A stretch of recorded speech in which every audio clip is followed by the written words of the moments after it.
Hello students, data structure की video series में अब हम चर्चा करने वाले हैं implementation of circular queues using array.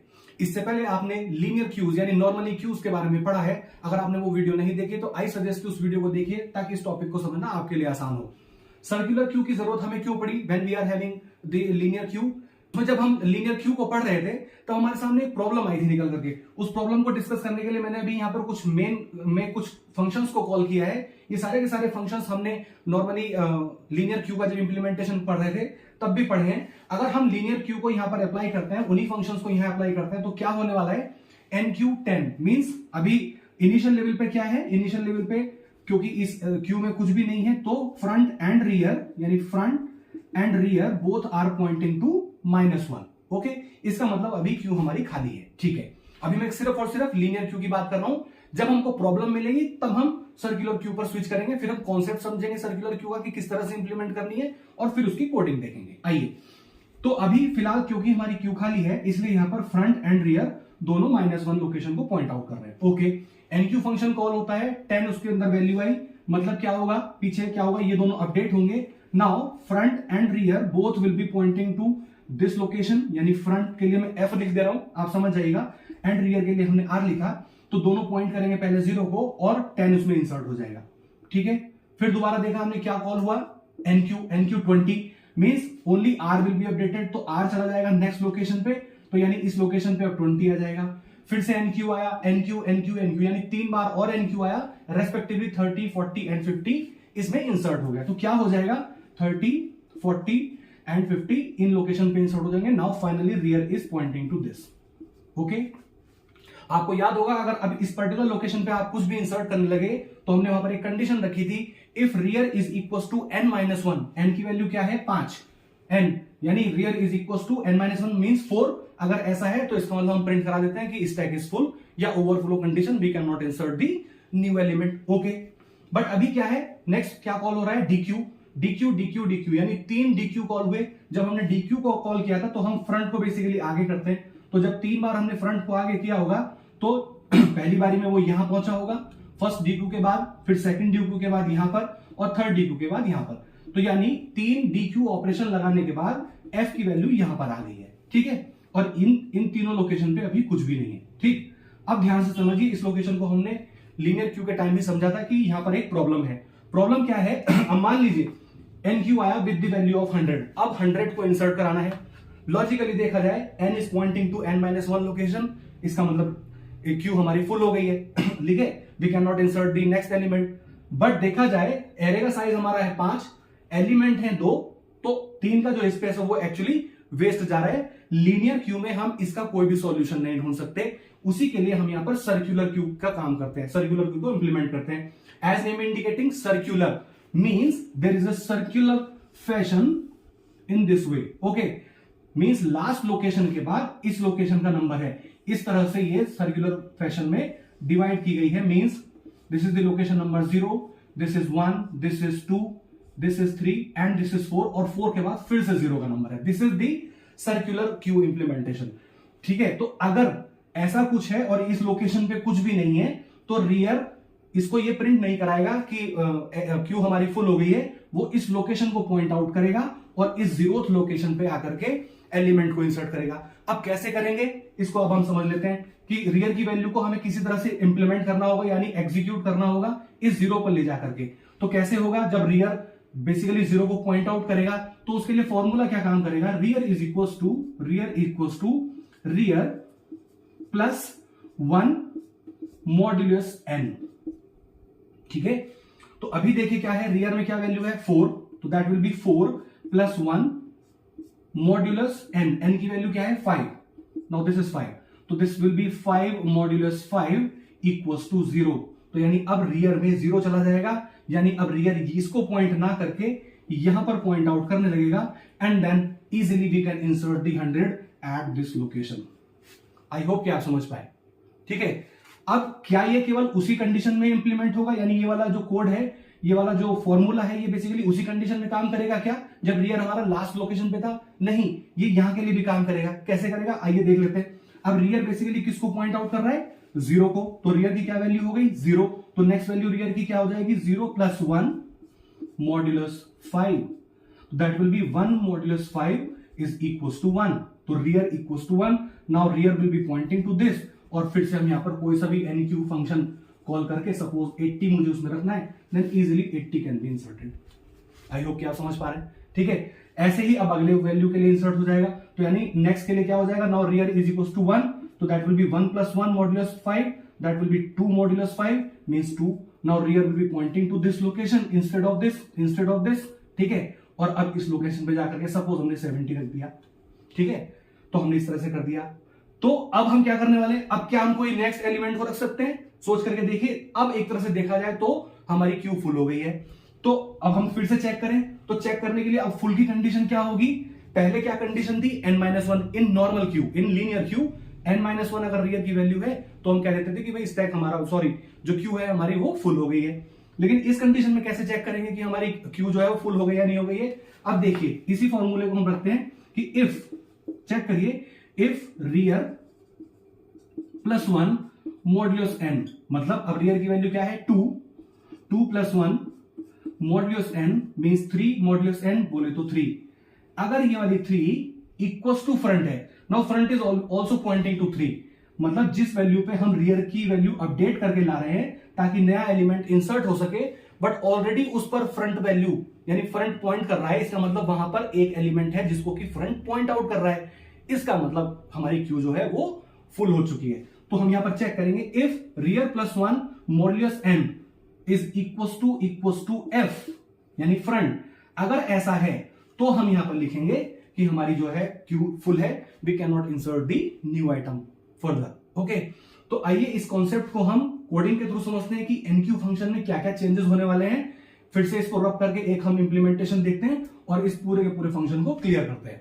NQ function को फर्दर समझने के लिए हमने इस क्यू के इंप्लीमेंटेशन को यहां पर लिख लिया है, now it is blank. Okay, अब हम इसको समझते हैं, डिफाइन एन, ये आपको पहले से ही पता है बट फिर भी एक बार हम डिक्लेयर कर लेते हैं, डिफाइन एन इक्वल्स टू 5, ये एक मैक्रो हो गया जिसमें एन की वैल्यू को हमने 5 डिफाइन किया है। इंटीजर क्यू, ये सारे के सारे ग्लोबल वेरिएबल्स हैं जो कि पूरे के पूरे फंक्शंस यानी एन क्यू के लिए, डी क्यू के लिए, डिस्प्ले के लिए ऐसे कैसे काम करने वाले हैं। और शुरुआत में हमने क्या कर दिया, इंटीजर फ्रंट एंड रियर दोनों की वैल्यू को माइनस सेट कर दिया। ओके, तो now front and rear both are pointing to -1 location. Okay, इसका मतलब क्या हुआ, हमारे पास अभी लिस्ट में कुछ भी नहीं है, लिस्ट खाली है, we can easily execute the enqueue function. Okay, what is this is the integer x। आपको पता है ये जो वैल्यू यहां से हम पास ऑन करा रहे हैं, ये इंटीजर x नाम का वेरिएबल कैच करेगा, एक तरह का पैरामीटर है, और फिर x को हम बेसिकली इस लोकेशन पे जाकर के रखेंगे थ्रू रियर एग्जीक्यूशन। ओके, तो किस तरह से चेक होने वाली है, हम यहां पर चेक कर लेते हैं। पहली कंडीशन, जब इस लिस्ट में कुछ भी नहीं होगा तो ये दोनों पॉइंटर, ये दोनों जो वेरिएबल हैं, ये बेसिकली -1 लोकेशन को पॉइंट आउट कर रहे होंगे। क्या कोडिंग लिखेंगे, if front equals to -1 and, इसको मैं हटा देता हूं यहां से, आप समझ जाइए। नाउ मैं ऊपर लिख देता हूं, front and rear both are pointing to this. Okay, now front equals to -1 and rear is also equals to -1। तो हम क्या करेंगे, इजिली हम इसको अपडेट करेंगे, दोनों को अपडेट करके यहां ले आएंगे, यानी दोनों में प्लस प्लस करके यहां ले आएंगे। तो क्या हो जाएगा, front equals to rear equals to 0। ऐसे भी कर सकते हैं कि इसको 0 पे सेट कर दें, या प्लस प्लस करके भी कर सकते हैं, या हम पे डिपेंड करता है, क्योंकि दोनों ही केसेस में ये 0 पर पहुंच जाएगा। तो इस लाइन को एग्जीक्यूट करने के बाद अब f एंड r दोनों 0 को पॉइंट आउट कर रहे हैं। नाउ एट दैट लोकेशन, क्योंकि r बेसिकली हम यहां पर इंसर्शन के लिए यूज करते हैं, r के पॉइंटर को, तो हम यहां पर यूज करने वाले हैं।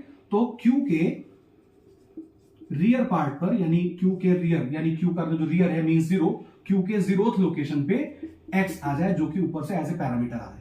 ऐसा हमने पहले भी देखा है और इसमें कुछ भी दिक्कत वाली बात है नहीं। तो सपोज ये वाला फंक्शन कॉल हुआ, now we are having 10 there. Okay, next else में कंडीशन में हम क्या चेक करने वाले हैं कि कहीं हमारी क्यू फुल तो नहीं थी। पहले में हमने चेक करा है कि हमारी क्यू अगर एम्प्टी है तो हम एक एलिमेंट को इंसर्ट करा सकते हैं। दूसरी कंडीशन में हम चेक करेंगे कि क्या हमारी क्यू फुल है, और फुल के लिए हमने क्या फॉर्मूला लिया था, एल्स इफ। क्या इफ में लिखेंगे, if rear plus 1 modulus 5 is equals to front. अगर ऐसा है तो हम यहां पर प्रिंट करा देंगे क्या, कि ओवरफ्लो कंडीशन, या Q is full, overflow condition. ठीक है, ओवरफ्लो कंडीशन। ठीक, एल्स मतलब क्या है, ना ही हमारी लिस्ट एम्प्टी है, ना ही हमारी लिस्ट ओवरफ्लोड है। इसका मतलब हमारे पास लिस्ट में गुंजाइश है और उसमें कम से कम 1 2 3 या एज पर दी साइज रिक्वायरमेंट उसमें एलिमेंट की जगह बची हुई है। तो वो हमारे पास एल्स केस आ गया। अब एल्स केस में बेसिकली हम इन फंक्शंस को कॉल करना शुरू करेंगे और अब हम क्या लिखने वाले हैं, देखिए जब हम एल्स में बात कर रहे हैं तो जब नॉर्मल क्यू यानी लीनियर क्यू की हमने बात की थी तो हम सिंपली रियर प्लस प्लस करते थे, रियर इसको पॉइंट आउट करता था और सिंपली इस तरह के फंक्शन के साथ, इस तरह के वैल्यू के साथ, हम इस तरह की लाइन एग्जीक्यूशन के साथ हम एक्स की वैल्यू को थे और फिर इस लाइन के साथ हम दोबारा लिखते थे रियर क्यू, क्यू के रियर पे एक्स की वैल्यू चली जाए, ठीक है। तो हम यहां पर वैल्यू को इंसर्ट करा देते थे। लेकिन अब इस केस में ऐसा नहीं होना, क्योंकि यहां तक तो रियर फिर प्लस प्लस में काम करेगा, लेकिन उसके बाद फिर क्योंकि हमको एक सर्कुलर की इंप्लीमेंटेशन करना है तो वो यहां लौट करके नहीं आएगा। तो इस वाले फॉर्मूला को ही हम यहां पर यूज करने वाले हैं रियर की वैल्यू को अपडेट करने के लिए। तो now else will be rear equals to rear plus 1 modulus 5 means n, n की जो भी वैल्यू है वो हमको यहां पर लिखने वाले हैं, ठीक है। तो now rear will be equals to, अब 0 प्लस 1, रियर को चेक कर लीजिए, rear is pointing to 0, 0 plus 1 modulus 5 means 1 modulus 5 means 1। अब रियर में बेसिकली 1 चला गया और फिर जैसे हमने यहां पर इंसर्ट कराया था उसी तरह से हम यहां पर इंसर्ट करा देंगे कि क्यू के रियर पार्ट पर एक्स की वैल्यू चली जाए, दैट्स इट, ठीक है। ये हम कोड एग्जीक्यूट करने वाले हैं, बार बार देखें अब इसको एग्जीक्यूट कराएं। तो फिर से हम जब ये वाला फंक्शन कॉल हुआ, मान लीजिए NQ20, तो क्या होगा, क्या फ्रंट की वैल्यू माइनस है और रियर की माइनस है, नहीं, तो यानी ये वाली कंडीशन तो फॉल्स हो गई। एल्स में आ गए, एल्स इफ क्या rear plus 1 means 0 plus 1 modulus 5 means 1 modulus 5 बोलो तो 1 इज इक्वल्स टू फ्रंट, ऐसा है क्या 1 is equals to front, front में तो 0 है, नॉट इक्वल्स टू फ्रंट, तो इसका मतलब ये भी कंडीशन फॉल्स हो गई, तो ओवरफ्लो तो हुआ नहीं। तो नेक्स्ट में आकर के हम यहां से पा रहे हैं 0 प्लस 1 मींस 1 मॉड्यूलस n बोले तो 1 एंड क्यू के 1 लोकेशन पे x जो भी वहां से कॉल होके आ रही है वो वैल्यू अपडेट हो जाएगी। Now r is pointing to this location, not 20 is inserted, okay. फिर से हमने इन क्यू फंक्शन को कॉल किया, नाउ 30 40 50, तो इसी कंडीशन को बार बार सेटिस्फाई करेंगे और 30 40 एंड 50 यहां पर आ जाएंगे। Now rear will be pointing to this location only, ठीक है। अब मान लीजिए यहां पर अब हमारे पास एरे फुल हो गया है, यानी क्यू हमारे पास फुल हो गई, तो ये वाली कंडीशन में हमको चेक करना रहेगा एक बार की ओवरफ्लो कंडीशन काम कर रही है या नहीं कर रही। मान लीजिए एक फिर से हम एनक्यू ऑपरेशन को परफॉर्म करते हैं to insert the value 60, okay. तो चेक करिए, now r is pointing to 4, तो r is equals to 4, front is equals to 0, ठीक है।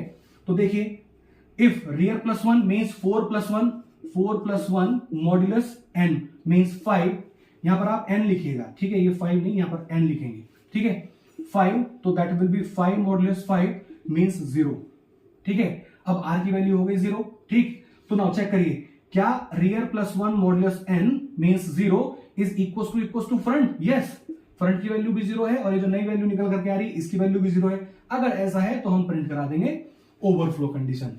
तो यानी अब हमारे पास किसी भी दूसरे यानी कि 60 को इंसर्ट कराने के लिए कोई भी जगह बची नहीं है, ठीक है, ओके।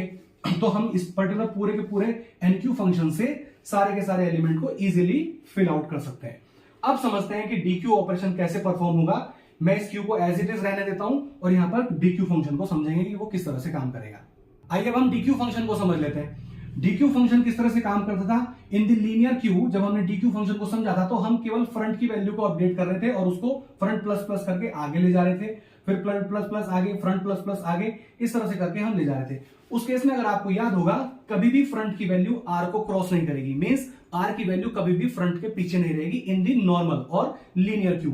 बट सर्कुलर क्यू में ऐसा हो सकता है कि फ्रंट आपका यहां पर हो और आर यहां पर पॉइंट आउट करे और फिर जैसे ही इनक्यू फंक्शन परफॉर्म होगा तो आपको पता है रियर प्लस 1 मॉड्यूलस n होने के कारण आर 0 को पॉइंट आउट करने लगेगा, यानी आर बेसिकली फ्रंट से पीछे हो जाएगा। ऐसा पॉसिबल है। तो आप जब ध्यान से सोचिए, जब आर पीछे आ जाएगा और फ्रंट यहां पर है, मान लीजिए मैं इसको कर देता हूं अपडेट, मान लीजिए फ्रंट यहां पर है, आप एज्यूम करिए कि अभी यहां पर इन तीनों जगह कुछ भी नहीं है, मैं हटा देता हूं, ठीक है, इन तीनों जगह कुछ भी नहीं है। Now front is pointing to this location, okay. हमने फिर से आर में कुछ भी इनक्यू फंक्शन लगाया, या मान लीजिए इनक्यू फंक्शन नहीं लगाया, फ्रंट लगाया, फ्रंट मींस डीक्यू ऑपरेशन लगाया, तो नाउ डीक्यू होने के बाद फ्रंट भी यहां पर आ गया, ओके, ठीक है। अब हमने मान लीजिए कुछ एनक्यू फंक्शन लगाया तो r will be updated to the 0th location, तो r यहां पर चला गया, ठीक है, r में बेसिकली 60 आ गया, फिर 70 को इनक्यू करा दिया तो r यहां पर आ गया। अब मान लीजिए हम यहां पर रुक गए, अब हमने एक डिक्यू फंक्शन लगाया, आई मीन डिक्यू फंक्शन को कॉल किया, तो क्या फ्रंट कहां जाएगा आगे, फ्रंट प्लस प्लस होके कोई नेक्स्ट लोकेशन को तो पॉइंट आउट नहीं करेगा। अब जब ये एलिमेंट निकल जाएगा तो अब किसका नंबर है निकलने का, जाहिर सी बात है जैसे r पीछे आया था वैसे ही f भी पीछे आएगा। आई होप कि आप समझ पाए। तो जैसे ये वाला वैल्यू यहां से एग्जिट करेगी, now front will be pointing to this, और ये फिर उसी तरह से काम करेगा जैसे कि r करता आ रहा है, ठीक है। तो जैसे हमने r को अपडेट किया है वैसे ही हम फ्रंट को अपडेट करेंगे। तो वॉइड डीक्यू फंक्शन में हम ये चेक करने वाले हैं, और डीक्यू फंक्शन में बेसिकली क्या करते हैं, हम एलिमेंट को निकालते हैं बाहर। तो पहले तो हम यही कंडीशन चेक कर लेते हैं, बेस कंडीशन, कि अगर दोनों माइनस लोकेशन को पॉइंट आउट कर रहे हैं तो इसका मतलब क्यू में है ही नहीं कुछ, आप प्रिंट निकालेंगे क्या, तो उस कंडीशन को लिख देते हैं यहां पर। तो if front is equals to -1 and rear is also equals to -1, तो हम यहां पर प्रिंट करा सकते हैं queue is empty, already empty है ना, क्यू इज एम्प्टी, हम कुछ भी इसमें से एक्सट्रैक्ट आउट नहीं कर सकते। एल्स नेक्स्ट कंडीशन क्या रहेगी, नेक्स्ट कंडीशन ये रहेगी, मान लीजिए एक ही एलिमेंट था तो ये दोनों इसी को पॉइंट आउट कर रहे होंगे, ठीक है, तो इसमें कम से कम एक ही एलिमेंट मिलेगा। तो एल्स इफ अगर दोनों एक ही को पॉइंट आउट कर रहे हैं, means front equals to rear, दोनों एक ही लोकेशन को पॉइंट आउट करने का मतलब क्या है, there is only single element, और अगर हम उसको भी निकाल देंगे तो फिर अब क्या हो जाएगा, क्यू पूरी तरह से खाली हो जाएगी, और जब पूरी क्यू खाली हो जाती है तो हम उसको -1 पर सेट करते हैं। तो अगर ऐसा है, else if front equals to rear, तो हम क्या करने वाले हैं, front equals to rear equals to -1, दोनों को -1 पर सेट कर देंगे, ठीक है। अगर ऐसा है तो ये हो जाएगा, ये यहां से हट जाएगा, now front and rear both will be pointing to -1 location.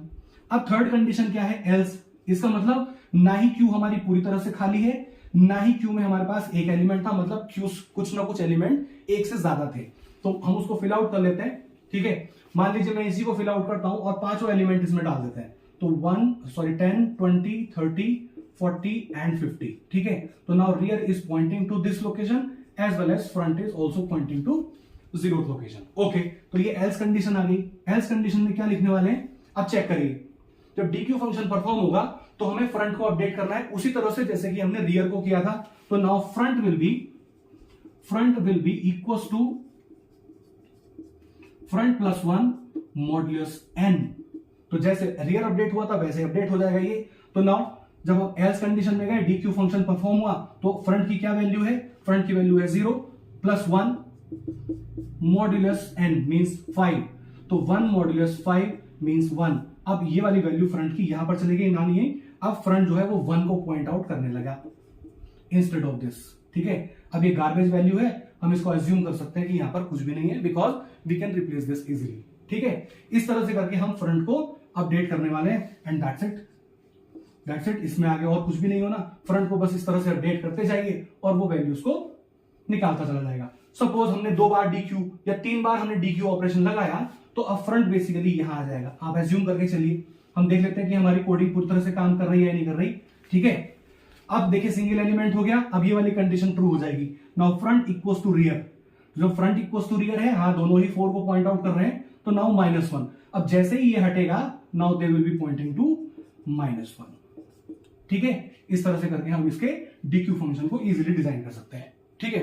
तो आई होप कि आपको इंप्लीमेंटेशन ऑफ सर्कुलर क्यू पूरी तरह से समझ में आया है। इन फंक्शंस को इजीली कॉल करके इसमें हल्का सा मॉडिफिकेशन करके हमने डीक्यू एंड एनक्यू दोनों ही फंक्शंस को यहां पर रेस्पेक्टिवली इंसर्शन एंड डिलीशन के लिए समझ लिया है। आई होप कि आपको ये पूरा का पूरा टॉपिक क्लियर हुआ है। Thank you so much.